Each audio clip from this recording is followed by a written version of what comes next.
జగన్ ఇచ్చిన మేనిఫెస్టో హామీలలో కీలకమైనటువంటి అంశాలు అంటే టోటల్గా ఇవాళ మేనిఫెస్టో రిలీజ్ ఇందులో ఈ కరెక్ట్గా కనబడేటటువంటిది పెన్షన్ 3000 నుంచి 3500 రూపాయలు, అది 2028లో 250, 29లో 250, ఈలోపు 3000 రూపాయల పెన్షనే వస్తుంది.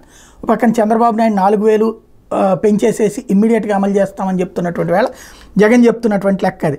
అదే సమయంలో పాత పథకాలు కొనసాగిస్తామని ప్రకటించారు. 4 పోర్ట్లు, ఫిషింగ్ హార్బర్లు పూర్తి చేస్తామని. వైఎస్ఆర్ చేయూత 45 ఏళ్ళు పైబడ్డ వయసు ఉన్న మహిళలకి 75,000 నుండి 150,000 రూపాయలకు పెంచుతామని. వైఎస్ఆర్ కాపు నేస్తం 60,000 నుండి 120,000 పెంచుతామని. ఓబీసీ నేస్తం 120,000 రూపాయలకు పెంచుతామని. అమ్మఒడి 15,000 నుండి 17,000 పెంచుతామని. వైఎస్ఆర్ సున్నా వడ్డీ రుణాలు కింద పొదుపు సంస్థలకు 5 ఏళ్లకు గాను 3 లక్షల రూపాయలు సున్నా వడ్డీలకు ఇస్తామని చెప్పేసి. కళ్యాణ్ మస్టు సాదీషు తోఫా కొనసాగిస్తాం, 10th క్లాస్ పాస్ అవ్వాలని. పేదలకు ఇళ్ల పట్టాలు కొనసాగిస్తామని. పట్టణ గృహ నిర్మాణ పథకం కింద ప్రతి ఏటా 1000 కోట్ల రూపాయలు కేటాయిస్తాం.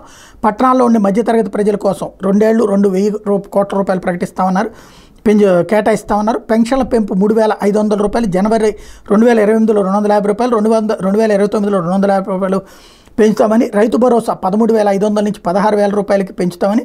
ప్రతి సంవత్సరం 3 దఫాల్లో 8,000, 4,000, 4,000 రూపాయలు చొప్పున ఇస్తామని.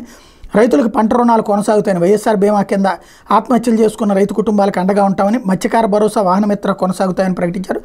స్వయం ఉత్పాదన పథకాన్ని కొనసాగిస్తూ వాహనమిత్రను సొంత టిప్పరు, సొంత లారీ నడిపే వాళ్ళకి కూడా విస్తరిస్తాం. ఎవరైనా ప్రమాదాల్లో చనిపోతే 10 లక్షల రూపాయలు బీమా కల్పిస్తాం. లాయర్లకు లా నేస్తం కొనసాగిస్తాం, కొత్త లాయర్లకు 3 ఏళ్ల పాటు ఇస్తాం.